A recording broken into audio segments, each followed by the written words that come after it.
Khairul Anam, guru sejarah dari SMA Negeri 1 Karanganyar, Kabupaten Lebak, Provinsi Banten. Kemudian saya juga sebagai mahasiswa PPG dalam jabatan di LPTK Universitas PGRI Yogyakarta. Saya sedang melaksanakan atau akan melaksanakan praktik pengalaman lapangan pada siklus 2. Mari saksikan video PPL Daljab pada siklus kedua kali ini.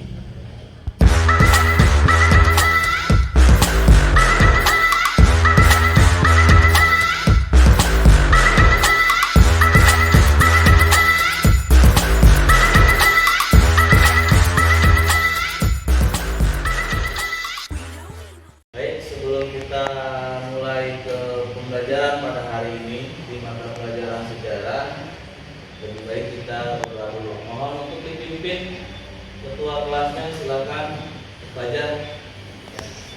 Duduk siap. Belum belajar dalam kata pendidikan baca doa dalam hati mulai.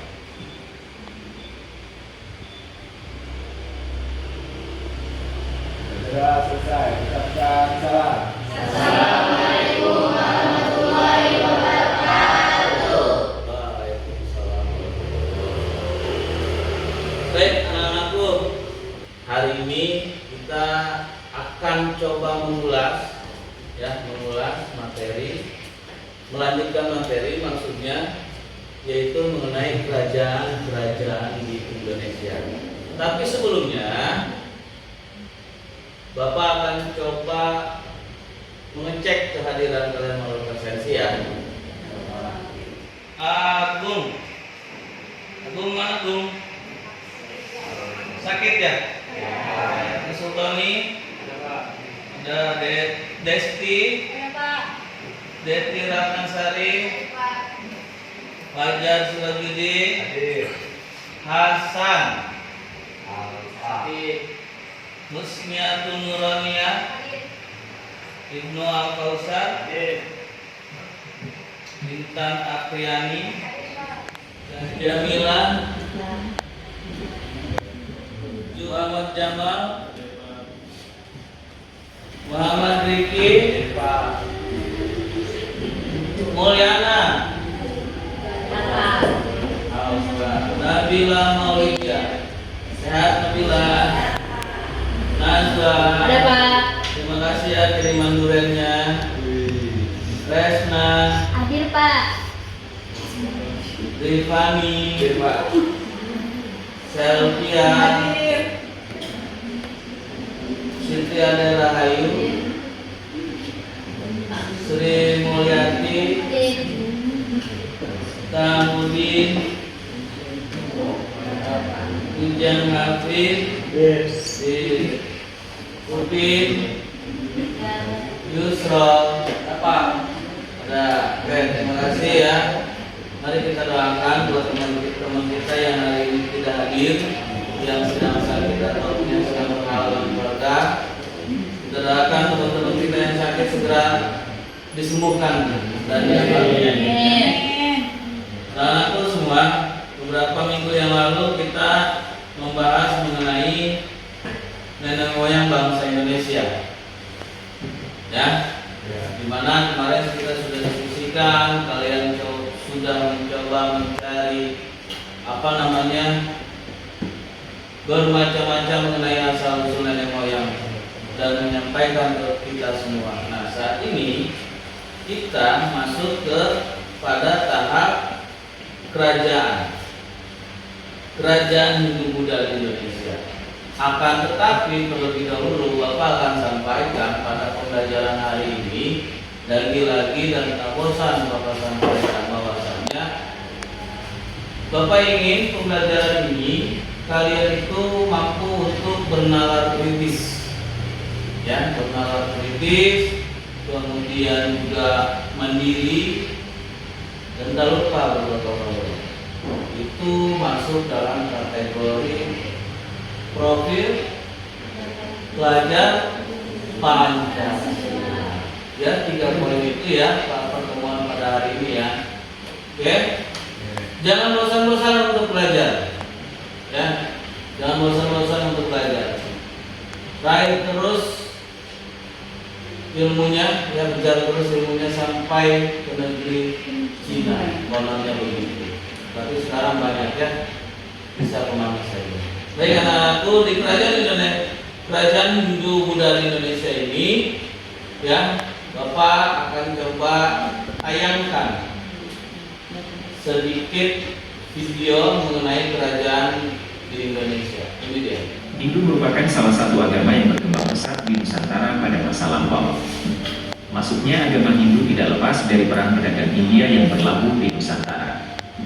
Selain itu, perkembangan pesat agama Hindu diikuti dengan berdirinya banyak kerajaan bercorak Hindu saat itu. Kerajaan Hindu di Nusantara diprediksi dimulai sekitar 130 Masehi. Selain Kutai dan Singasari, ada beberapa kerajaan Hindu lain yang juga berkembang pesat. Berikut 5 kerajaan Hindu di Indonesia yang memiliki pengaruh besar pada masa kejayaannya.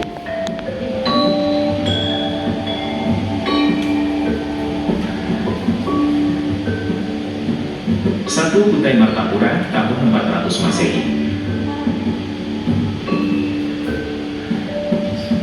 Kerajaan Kutai merupakan kerajaan Hindu tertua di Indonesia. Kerajaan Kutai diprediksi muncul sekitar abad ke-5 Masehi. Bukti otentik berdirinya kerajaan Kutai adalah ditemukannya 7 buah prasasti Yupa. Yupa merupakan tubuh prasasti yang ditulis dengan bahasa Sanskerta oleh para kaum Brahmana untuk mengingat kedermawanan Raja Mulawarman. Kerajaan Kutai Martapura terletak di Muara Kaman, Kalimantan Timur, tepatnya di hulu Sungai Mahakam. Penamaan kerajaan Kutai sendiri ditentukan oleh para ahli sejarah dengan mengambil nama dari tempat ditemukannya prasasti Yupa, yaitu di daerah Kutai. Prasasti Yupa mencatat puncak kejayaan kerajaan Kutai berada pada masa pemerintahan Raja Mulawarman. Pada masa itu, kekuasaan kerajaan Kutai hampir meliputi seluruh wilayah Kalimantan Timur. Rakyat kerajaan Kutai juga hidup sejahtera dan makmur. 2. Kerajaan Tarumanegara, tahun 358 sampai dengan tahun 699 Masehi. Dalam catatan sejarah, kerajaan Tarumanegara merupakan salah satu kerajaan tertua di Indonesia dan terbesar di Nusantara pada masa jayanya. Catatan pada prasasti sejarah peninggalan Tarumanegara di Kebon Kopi dan Ciaruten menyebut kerajaan Tarumanegara berdiri pada abad 4 atau 5 Masehi. Kerajaan yang didirikan oleh Raja Gajapuru Jaya Singawarman memiliki daerah kekuasaan mulai dari Banten, Jakarta, hingga Cirebon. Masa kerajaan Tarumanegara berada saat pemerintahan Purnawarman. Prasasti kerajaan Tarumanegara tersebar di Bogor, Muara Cianten, Jambu, Kebon Kopi, Ciaruten, Pasir Ali, Jakarta, Tugu, dan Banten, Cidagiang. 3. Kerajaan Kediri, tahun 1042 sampai dengan tahun 1222 Masehi. Kerajaan Kediri dikenal juga dengan nama Kerajaan Panjalu atau Kerajaan Jawa Timur. Kerajaan ini berpusat di kota Daha, sekarang Kediri. Kata Daha sendiri merupakan singkatan dari Dahanapura yang berarti kota api. Saksi sejarah berdirinya kerajaan Kediri terlihat dari sebuah prasasti pamuatan yang dibuat oleh Airlangga untuk membagi daerah kekuasaan kepada kedua putranya, Sri Samarawijaya dan Mapanji Garasakan. Masa jaya kerajaan Kediri pudar usai perseteruan Kertajaya dengan kaum Brahmana yang kemudian meminta perlindungan Ken Arok. Ken Arok berhasil mengalahkan Kertajaya dan membuat kerajaan Kediri menjadi bagian dari kerajaan Singasari. 4. Kerajaan Singasari, tahun 1222 sampai dengan tahun 1292. Kerajaan Singasari salah satu kerajaan dalam peradaban Hindu-Buddha di Indonesia.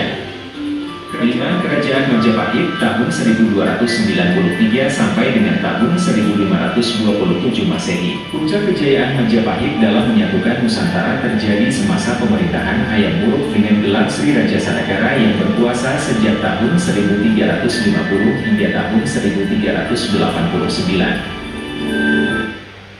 Baik anak-anakku, menurut kalian nih dari tayangan yang tadi, mengapa agama dan kebudayaan Hindu dan Buddha dapat berkembang di Indonesia? Letaknya yang strategis, oke.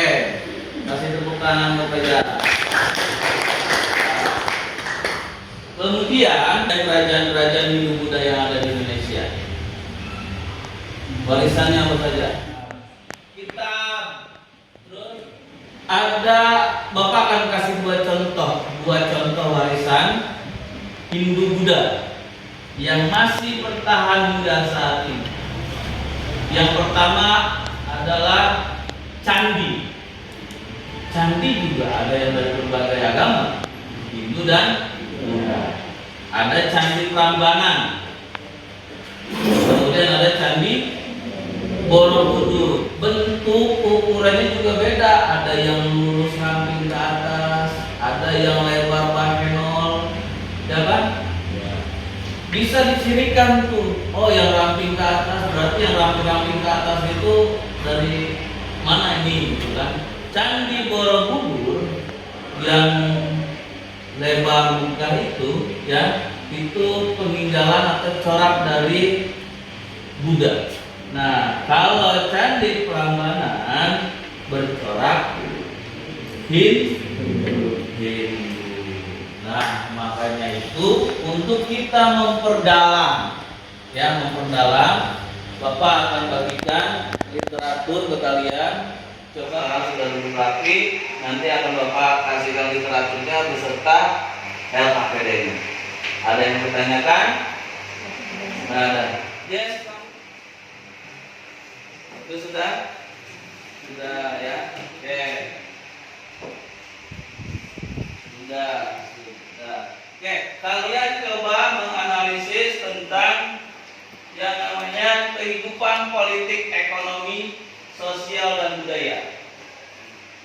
Untuk kelompok 1, Kerajaan Kutai.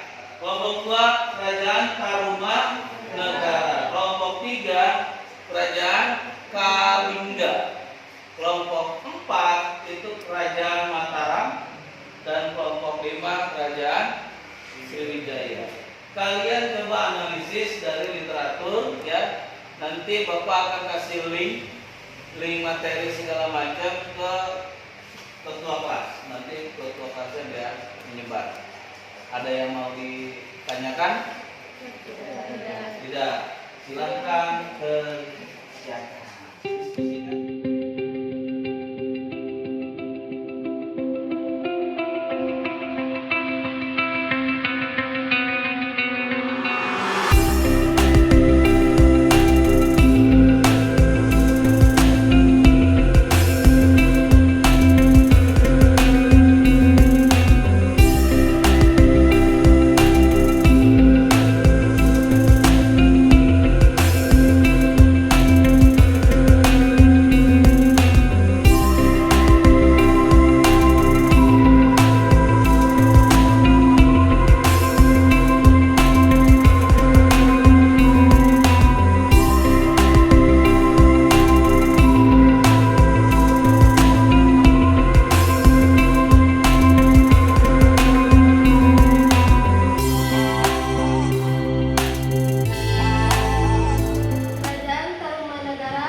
Ekonomi, sosial budaya, dan agama Kerajaan Tarumanegara.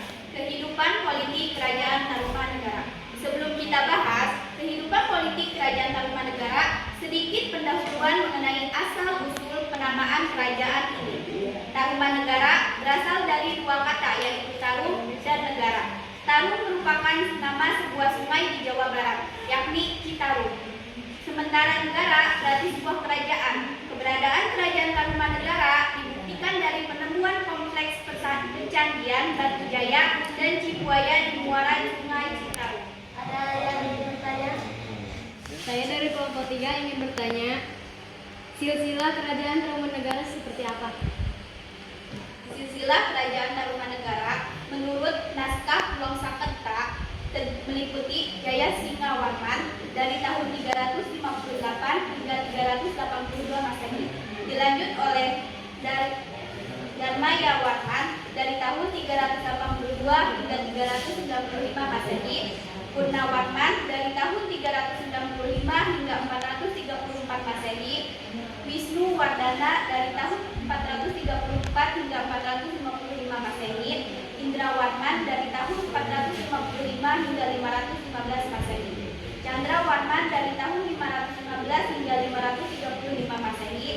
Jaya Warman dari tahun 535 hingga 561 Masehi, dilanjut oleh Kerta Warman dari tahun 561 hingga 628 Masehi, dilanjutkan oleh Suha Warman dari tahun 628 hingga 635 Masehi, Hari Wangsa Warman dari tahun 639 hingga 640 Masehi, Naga Jaya Warman dari tahun 640 hingga 666 Masehi, dan Lingga Warman dari tahun 666 hingga 669 Masehi. Oke, kasih tepuk tangan untuk penjelasan Bapak. Warahmatullahi wabarakatuh. Waalaikumsalam warahmatullahi wabarakatuh. Kami dari kelompok 4 akan mempresentasikan hasil kerja kelompok kami. Kehidupan politik, ekonomi, sosial, budaya Kerajaan Mataram. Pada waktu Sultan Hadiwijaya berkuasa di Pajang, Ki Ageng Pemanahan dilantik menjadi bupati di Mataram sebagai imbalan atas keberhasilannya membantu menumpas area Penangsang. Sutawijaya, putra Ki Ageng Pemanahan, diambil anak angkat oleh Sultan Hadiwijaya setelah Ki Ageng Pemanahan wafat pada tahun 1575. Sutawijaya diangkat menjadi bupati di Mataram. Perseteruan antara Paku Buwono II yang dibantu kompeni dengan Pangeran Mangkusumi dapat diakhiri dengan perjanjian Giyanti tanggal 13 Februari 1755 yang isinya Mataram dipecah menjadi dua, yakni Mataram Berat yakni Kesultanan Yogyakarta diberikan kepada Mangkubumi dengan gelar Sultan Hamengkubuwono I. Yang kedua, Mataram Timur yakni Kasunanan Surakarta diberikan kepada Paku Buwono III. Selanjutnya, untuk memadamkan perlawanan Raden Mas Said, diadakan perjanjian Salatiga tanggal 17 Maret 1757 yang isinya Surakarta dibagi menjadi dua, yakni yang pertama Surakarta Utara diberikan kepada Mas Said dengan gelar Mangkunegoro I, kerajaannya dinamakan Mangkunegara. Kedua, Surakarta Selatan diberikan kepada Paku Buwono III, kerajaannya dinamakan Kasunanan Surakarta. Kasih tepuk tangan untuk kerajaan.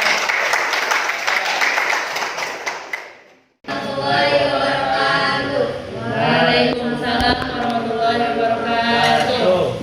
Kehidupan politik, ekonomi, sosial budaya Kerajaan Kalingga.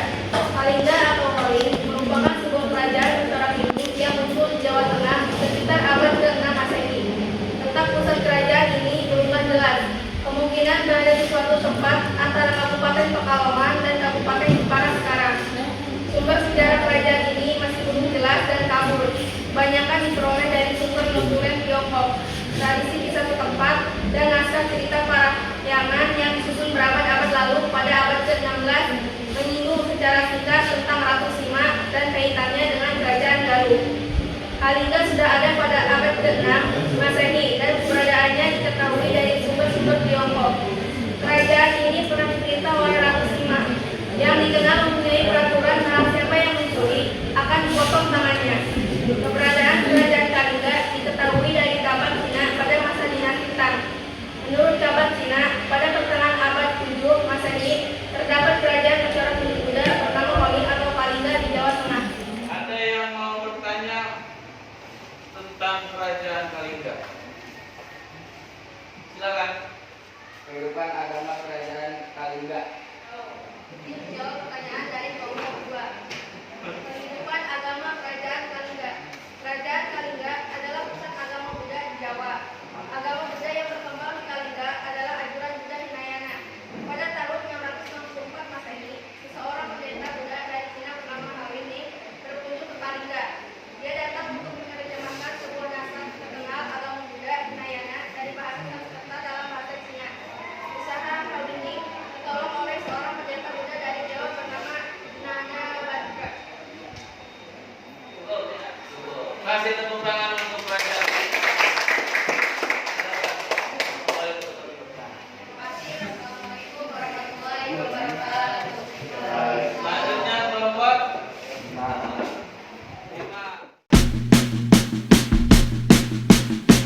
yang berdiri di Pulau Sumatera pada abad ke-7.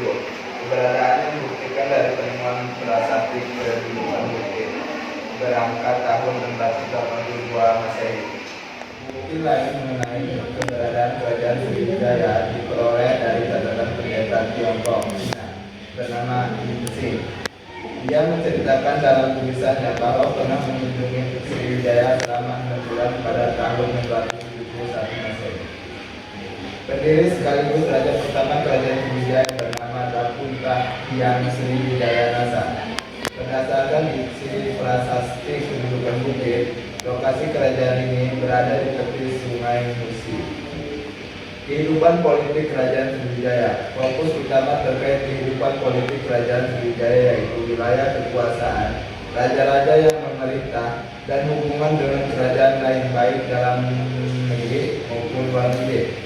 Berdasarkan bukti yang ada dari isi presentasi legend, kerajaan Sriwijaya telah melakukan kerjasama dengan kerajaan Chola di India. Hubungan baik dengan kerajaan tersebut ditandai dengan pengiriman pendeta dari Sriwijaya ke India dan pembuatan biara untuk pendeta tersebut. Selanjutnya berikut ini raja-raja yang pernah berkuasa di kerajaan Sriwijaya, meliputi Dapunta Hyang Sriwijaya Nasa. Dia adalah raja pertama sekaligus pendiri kerajaan Sriwijaya. Namanya terdapat dalam prasasti kedudukan bukit dan dalam kuo. Saat Sriwijaya Nasa berkuasa, dia berhasil memperluas wilayah kerajaan seperti ke Jambi.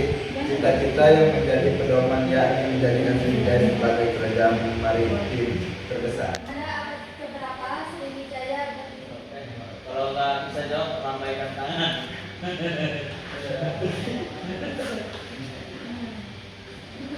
Siap? Dan ada yang mau bertanya? Mau bantu ya?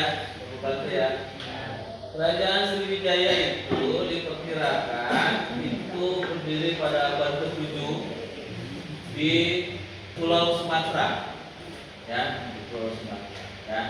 Oke, itu jawabannya.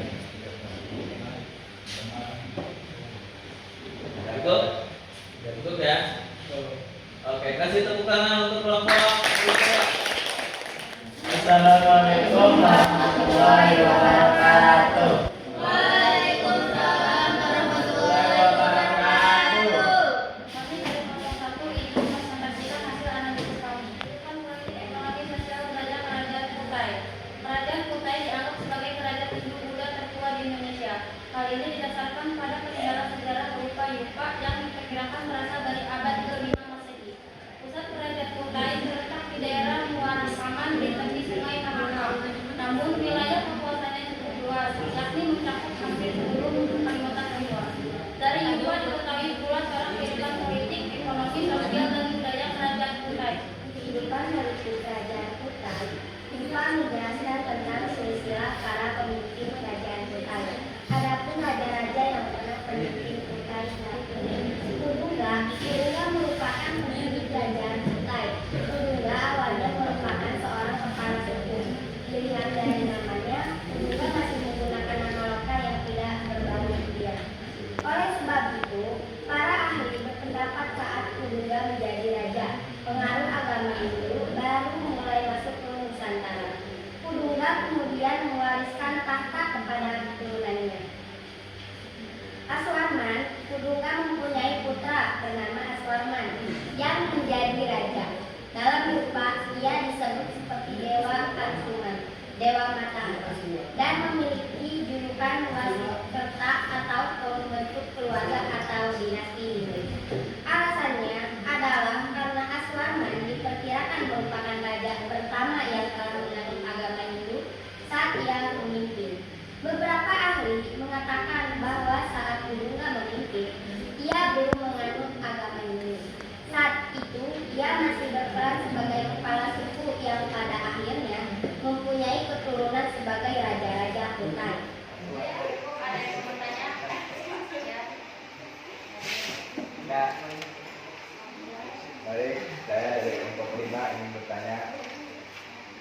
Siapakah nama anak dari Kudungga yang menjadi raja? Yang jawab namanya Aswarman. Ya, cukup. Terima kasih. Assalamualaikum warahmatullahi Waalaikumsalam warahmatullahi wabarakatuh. Baik, kalau anak-anakku semua alhamdulillah presentasi dari masing-masing kelompok sudah disampaikan secara baik oleh kalian, oleh masing-masing kelompok. Yang pasti Bapak akan coba merunut ya mengenai kehidupan politik, ekonomi, dan budaya di 5 kelompok ini. Yang pertama itu adalah kerajaan Kutai. Betul ya? Urutannya begitu tuh, kerajaan Kutai. Itu kerajaan pertama, dianggap kerajaan pertama di Indonesia, di Nusantara ini. Ya. Kemudian kerajaan Tarumanegara. Kemudian kerajaan Kalingga. Yang selanjutnya kerajaan Mataram, yang keempat ya, yang kelima Sriwijaya. Selanjutnya ada kerajaan Mataram dan yang terakhir di kerajaan Sriwijaya, bukan Sri Mulyani, Sriwijaya. Ya, baik anak-anakku, ini akhir ya tadi sekilas buat kalian, tapi ada post test, tes sebentar ya. Kalian boleh buka handphonenya, silahkan untuk mengulas evaluasi hasil pembelajaran hari ini. Silahkan dibuka, tidak rumit, dan Google Form nanti langsung masuk ke Bapak. Ya, sudah Bapak kirimkan ke ketua kelas, silahkan kirim di grup kelasnya. Pak, nah, silakan. Kita ada waktu sekitar 2 menit saja. Kita banyak-banyak terima soal. Silakan. Udah, Desti udah masuk. Nazwa sudah nih. Udah. Cepet banget. 5 soal ya, jadinya mudah ya. Berarti kalian sudah pada pinter nih. Tapi bohong. Oke. Terima kasih anak-anakku ya. Terima kasih atas pertemuan hari ini. Mudah-mudahan apa yang kita bahas pada hari ini menjadi wawasan buat kalian, wawasan tambahan buat kalian semua, buat kita menatap masa depan yang cerah dan indah. Baik anak-anakku, sebelum kita akhiri, silahkan untuk ketua kelas untuk memimpin doa ya, doa supaya kita diberikan keselamatan, kesehatan, panjang hayat ya. Silakan ketua kelas. Duduk siap. Setelah ini kita membaca doa, baca dalam hati. Doa selesai. Ucapkan salam. Waalaikumsalam warahmatullahi wabarakatuh. Terima kasih anak-anakku, hati-hati di jalan, salam terhadap orang tua. Tapi ya, ingat yang pasti kita ini adalah bukan terlahir dari orang yang punya, tapi bagaimana caranya kita untuk membahagiakan orang tua. Wassalamualaikum warahmatullahi wabarakatuh. Waalaikumsalam.